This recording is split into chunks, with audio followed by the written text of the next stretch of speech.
Argo athletics are on fire across the board. Football has rattled off 3 straight wins heading into this weekend's bout with Division I and former GSC rival North Alabama. The Argos are off a dramatic come-from-behind win against Delta State. Overall, Argo athletics are riding a streak of 23 unbeaten head-to-head events, and we're going to cover it all this week on the Coach Shinnick Show.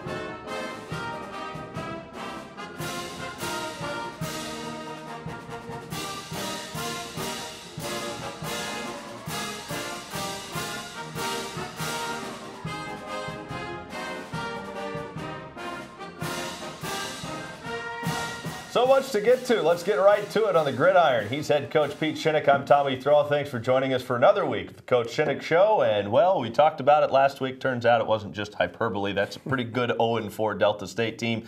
Fortunately for you, they're now 0-5.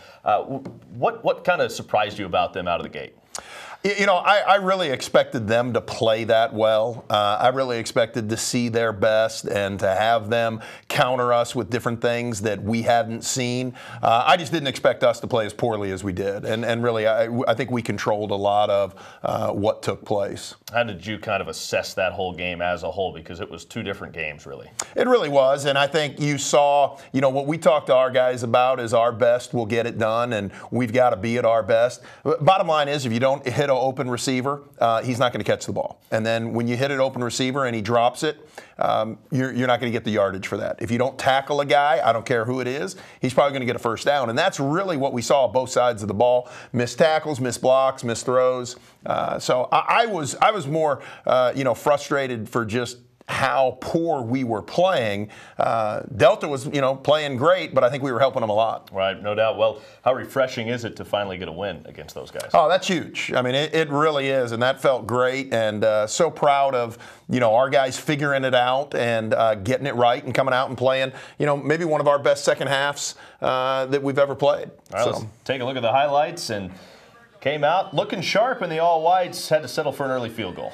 We did, and, people are, do you get a field goal? Do you not get a field goal? I'm like, I'm going to take points anytime I can. We got an amazing kicker. And they found their way into the end zone, and that was kind of the way they played offensively in that first half, and then another deep strike here. Yeah, that one hurt us, and I felt like, we can control that, and, we moved the ball well. We just couldn't convert on a couple third downs there, but we'll take the points when we can get the points. And then second half, things started to turn a little bit. Yeah, huge. We had a big run by Chris Schwartz right before that, and then Quentin came up with a big catch. Sam, nice ball, and then I think Sam, you saw him just on point in the second half there, getting the touchdown to Lee Walker. And this time you talked about a big run from Chris Schwartz. How about this one? Oh, this was great. 3rd and 1, we were backed up. We needed something. A lot of people have been kidding Chris, about his speed right there, but I liked how he milked the clock. I really did. Exactly right. And I'll let you get some other guys involved. Right. Sam slid last week so that Chris could score, and Chris got caught so that Sam could throw a touchdown there. That's just the kind of teammates we have. That's great. They just love each other. Everybody playing for each other, which is exactly how you draw it up. Take us through that first half. What was kind of going through your mind as you were watching things unfold? I felt like we were just kind of running in mud, to be honest with you. I just felt like we were off. I mean, you see us get a little bit of a drive going there right before the half, and, we miss. Sam misses an easy ball to Karan, and then he misses an easy ball to Tate out in the flat that would have gotten us a first down. And it's like, man, we're just missing. And then you saw Jonathan Coleman really play for the first time, really since game 1, miss a couple tackles, be a little slow. And I just felt like we just needed, to just be in the moment and just take advantage of it. And the second half, we really did, and it started with our opening drive. And I don't want to harp on the first half. I would definitely want to get into the second half a little bit. But when you go back and you talked about it, it's how you play. Have you seen this team, since they've kind of reached this level, pretty much struggle in every facet of the game like they did in the first half? Not really. So that was kind of strange, and I think we're very fortunate that it was 21-6 at that point in time. But I think that's where we've grown because 2 years ago we probably would have been down 35-0, or we wouldn't have been able to get the field goal or even get in position. And I think that's what this team is doing very well. They're figuring things out. They're grinding through it. They know that wasn't their best, and then they just made a collective agreement to do it in the second half. you didn't sound concerned when we heard your halftime comments. Were you concerned a little bit? I was just really probably more frustrated than anything else because I was like, if we keep playing like this, we're going to lose. So, there's as a coach, you go, hey, we're calling stuff. It's open. Defensively, we're doing stuff. It's not working. So, I just knew we had more in us. We got a lot of older guys that were challenging guys in the locker room to step up, play better, and that's really what happened. How much of that, when you're in the locker room at halftime, how much of it is exactly what you just said, and how much of it is you guys as coaches trying to make things happen? Well, we need our players to be, as urgent of getting the message across as we are. All we're going to do is really either, reiterate it, hopefully, that's what's already been said. We meet as coaches and give the players a couple minutes in there by themselves. Guys, we're talking. This isn't who we are. This isn't how we play. We got to go out and fix it. Both sides of the ball, we're extremely confident coming out. You're down 21-6, really haven't done much. We walked out at halftime pretty confident group. What was your message? My message was pretty simple. If you play like that in the second half, we're not going to win. I just wanted our guys to realize that wasn't even close to what had taken place. And again, Sam Bond did not have a great first half. Our defense did not tackle well in the first half. Second half, those things were corrected, and then you saw our offensive line just wear them down for really the best running performance we've ever had. Yeah, it was a tremendous turnaround from first half to second half, and despite a sluggish start, the second half was dominant. We'll discuss that next with Coach Shinnick. Plus, we get to know offensive lineman Joe Wintrick. It's all coming up on the Coach Shinnick Show here on the UWF Sports Network.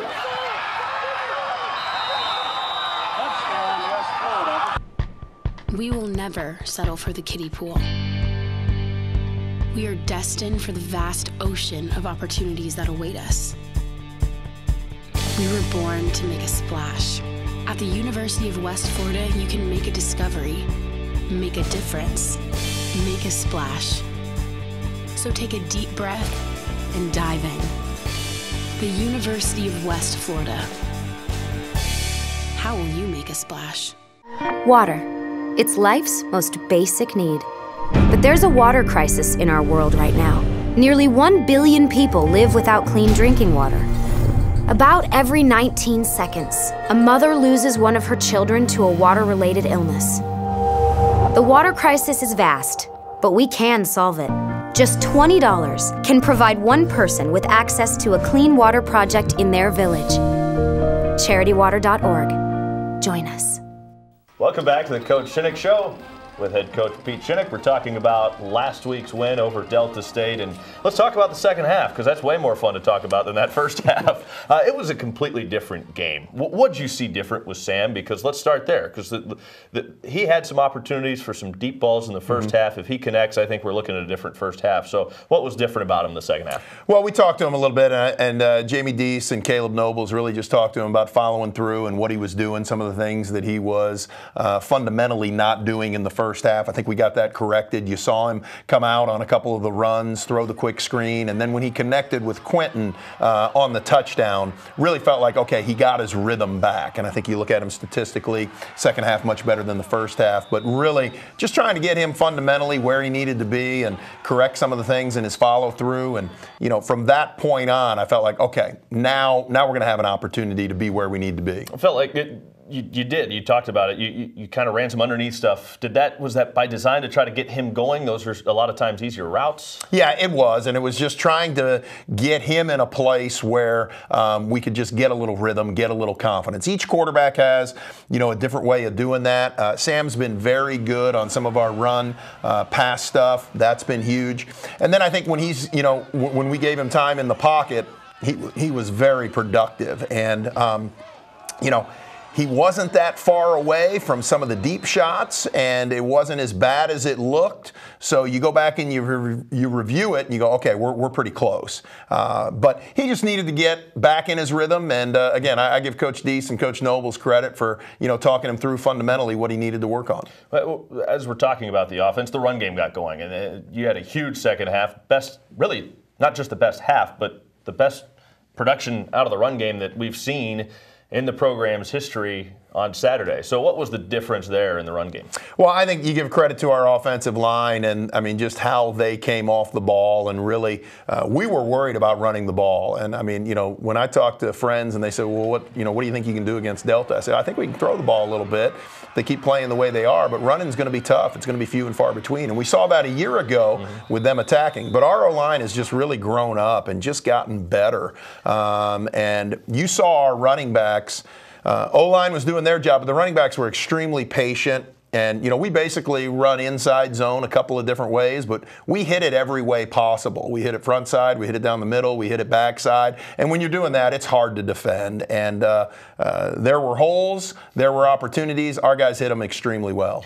You mentioned in the first block that, you know, you'll take the field goals when you have them. Austin Williams, for the third time this year, has won Special Teams Player of the Week. How important is it to have a weapon like that? Oh, it's you can't win games like this without a guy like him, and we have a tremendous amount of confidence in him, what he can do. You know, we watch film. I watch film with the kickers on Monday, and you know, Austin's like, you know, now why'd you punt it here? You know, that was a 55-yard field goal, and I was like, well, I was playing. You know, I talk a little bit about the statistics and you know, the percentages of what we felt we could do. We pinned him on the one, which turned out to be a great punt and what we wanted to do, but. He's got tremendous confidence. We do too. I mean, I think he's going to, finish the season as good as anybody in the country. Yeah, I think he's going to have some records when it's all told that might not be broken for a long time. That's for sure. One of the most improved units since the Argos got going is the offensive line. There are some characters in that group, and among them is Joe Wintrick. Our Will Kennedy caught up with him in a segment we call 60 Seconds with Joe Wintrick. All right, we're here with Argos left guard Joe Wintrick, and this is 60 Seconds with Joe Wintrick. First of all, let's get to know Joe. Where are you from, Joe? From Tampa, Florida. What's on your iPod right now? What is Joe listening to? A little bit of everything. I lived in Oklahoma for a couple of years, so a little bit of country, a little bit of hip-hop, all that. What about TV? You binge watch anything? What are shows that you have to get to? Lately, I've been watching some Hawaii Five-0. Hawaii Five-0, why? I've been running out of stuff to watch on Netflix, so. Favorite class or type of class to take? PE. Definitely. PE, yeah, really, a little bit. Toughest class? Math, for sure. Offensive lineman, we know you guys like to eat, right? It's a given, but what's your favorite dinner? What's Joe having for dinner? Shrimp Alfredo, probably. Ooh. Yeah. Do you cook? A little bit. My girlfriend cooks a lot, so she feeds me. There you go. Joe Wintrick, left guard for the Argos, 60 Seconds with. The Argos program-wide look like an unstoppable force with an unbeaten streak of 23 head-to-head events. We'll go through the latest wins. Plus, we'll chat with Argos center Devin Gibson. All that's coming up on the Coach Shinnick Show on the UWF Sports Network. Go Argos! Go Argos! Go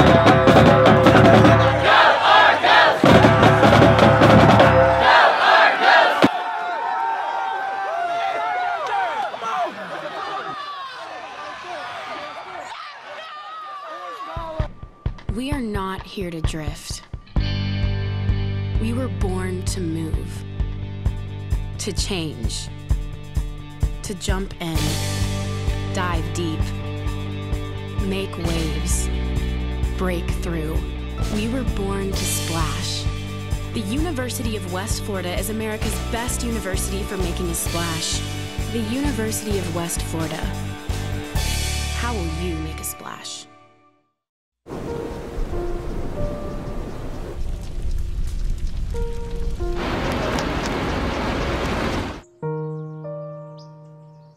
Don't wait. Communicate. Make your emergency plan today.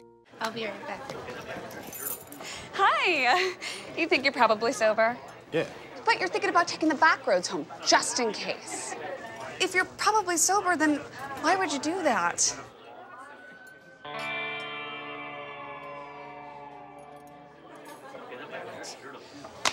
Good choice.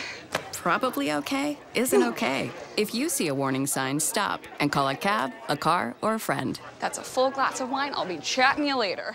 Welcome back to the Coach Shinnick Show. More with Coach in a bit. But first, how about what's happening on the pitch? We start with women's soccer.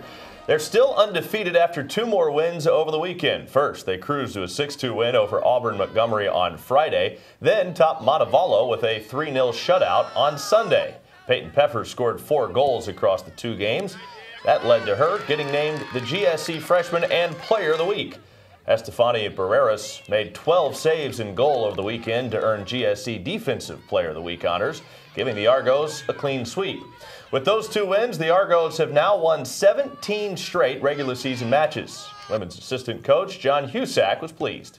I think the girls showed a lot of grit, a lot of heart, and a lot of, they dug deep and they pushed the team and they pushed themselves as hard as they could. And credit to the other team, they stuck around for 70, 75 minutes, but our girls worked their socks off and they just pushed it, and eventually, 3 goals paid off. The men are on a roll as well. They also won both games over the weekend, also against AUM 3-1 and Montevallo 5-2. Sean Hofstetter had a goal in each game. He's now scored in 6 straight and ranks 4th in the nation in goals scored with 10, and he's 6th nationally with 23 points. He claimed the first Player of the Week honors after the strong weekend.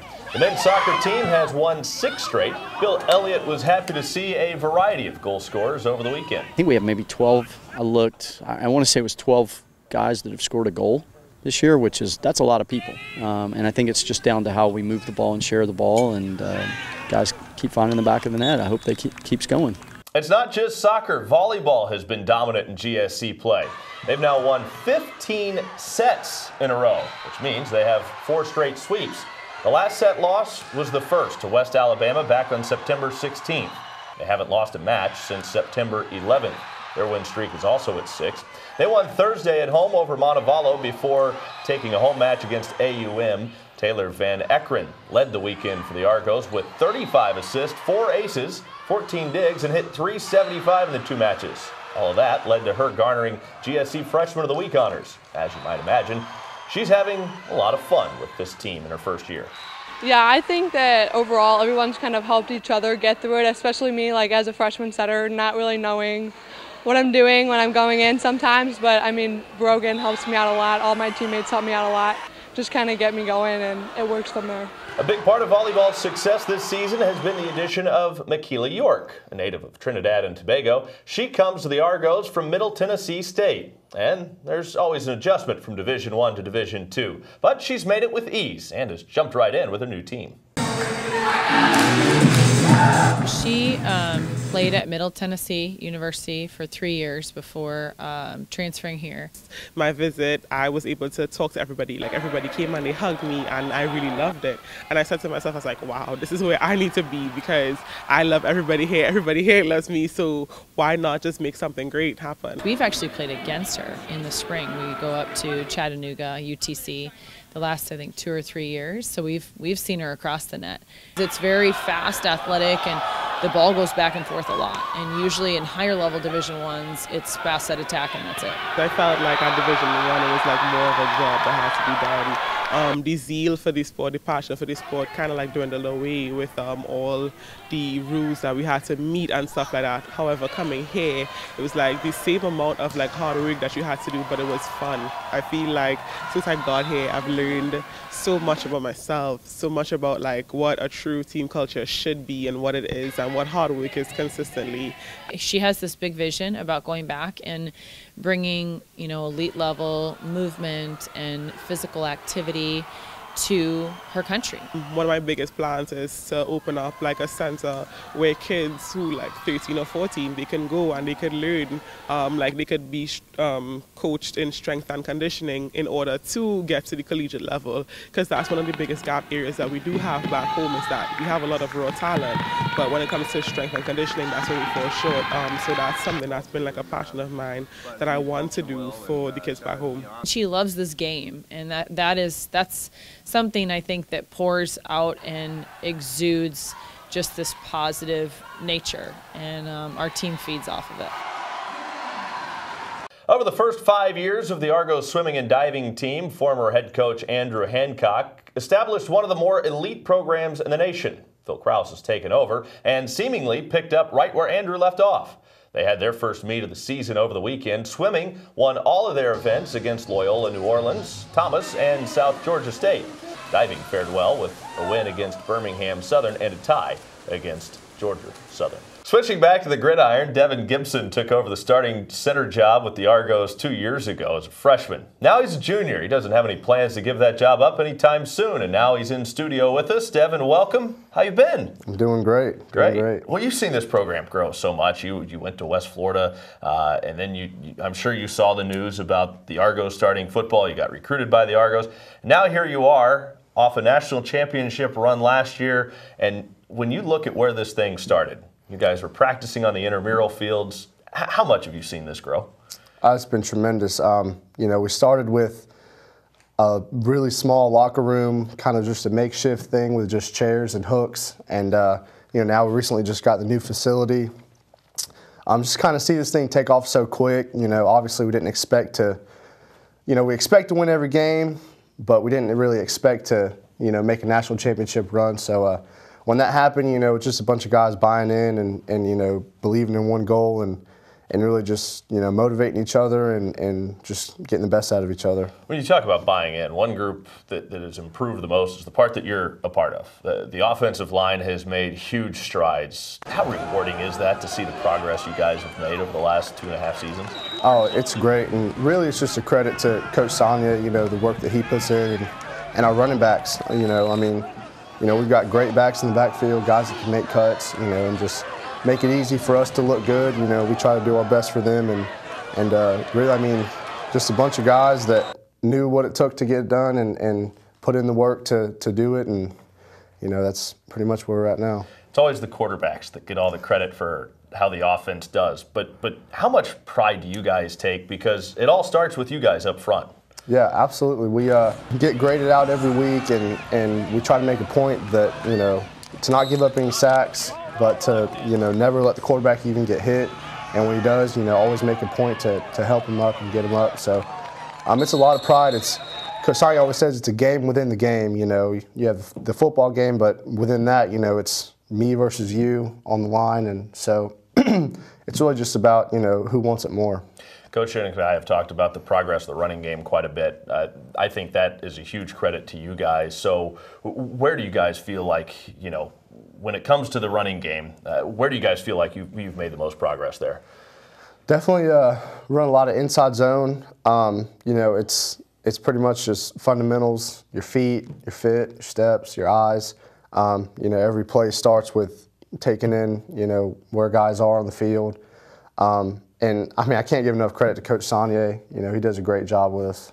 Well, it's been fun to watch you guys continue to progress, and good luck the rest of this season. I know you guys have a good test this week, so good luck. Thank you. All right, that's Devin Gibson joining us. The Argos have their first ever Division I opponent this weekend. They'll travel to former conference foe, North Alabama. Coach Shinnick is back to discuss that with us next.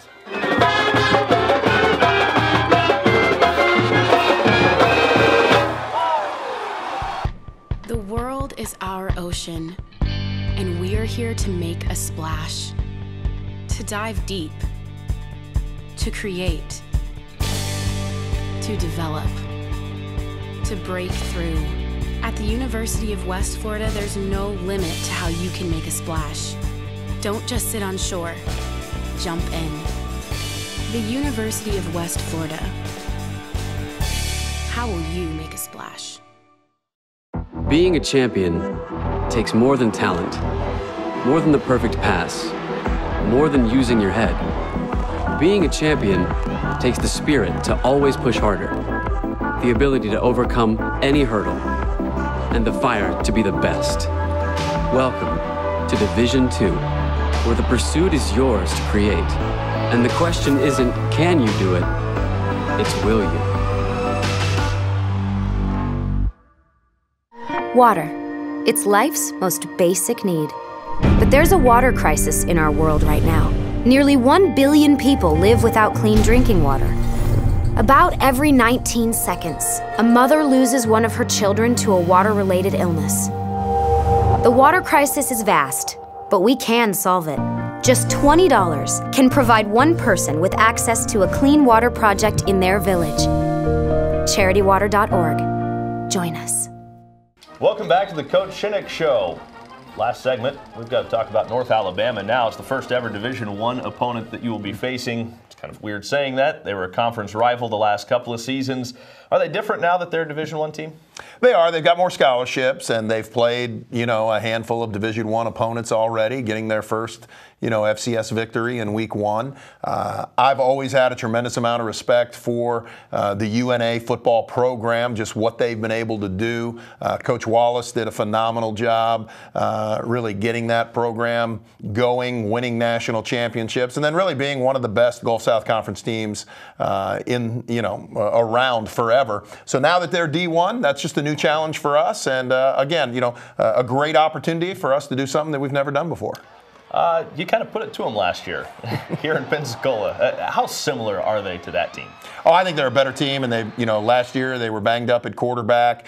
They went out, got a junior college transfer who's playing, I think, very well. But we saw that defensively they were very, very good. We hit a couple of big plays and were able to capitalize on some turnovers and some great John Williamson sacks, that type of thing.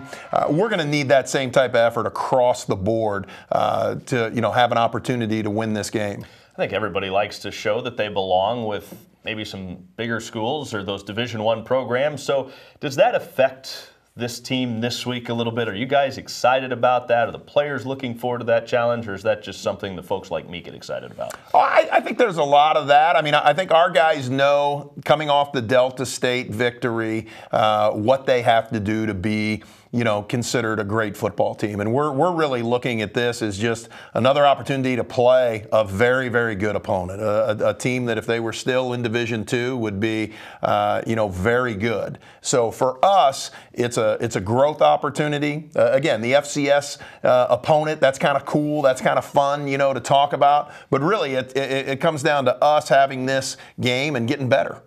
What do you have to watch out for with them? Well, a tremendous amount of speed on defense, and then probably, the quarterback run game.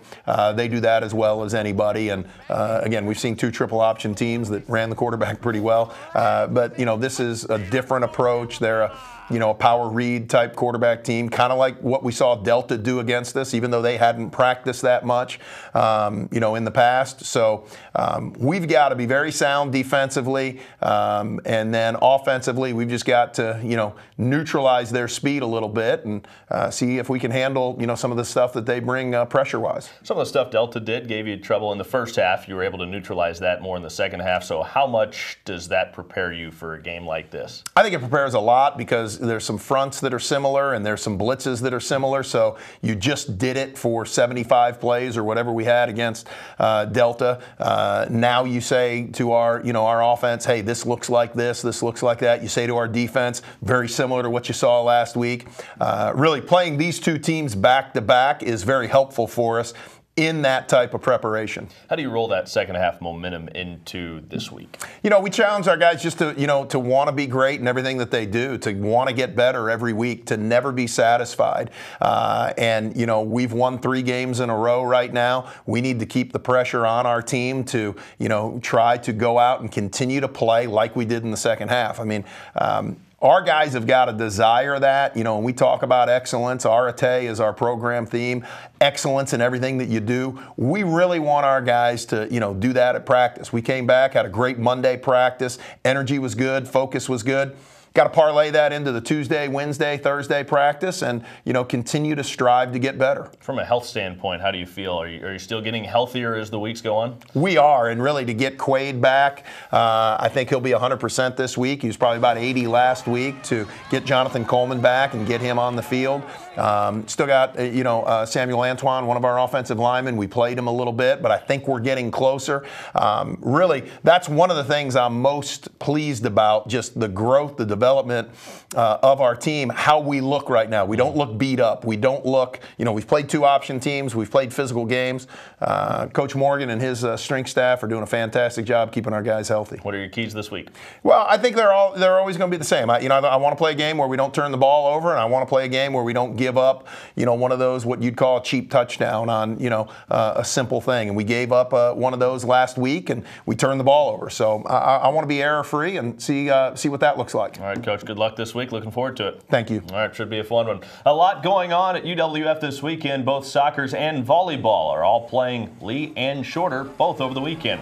There should be some great competition. You can get all the times and details at GoArgos.com. Football starts at 6 o'clock in Florence. We'll be on the air with the pregame show at 5:30 on 94.5 ESPN Pensacola. For head coach Pete Shinnick, our entire crew, I'm Tommy Thrall. Thanks for watching. We'll catch you again next week. It's the Coach Shinnick Show on the UWF Sports Network.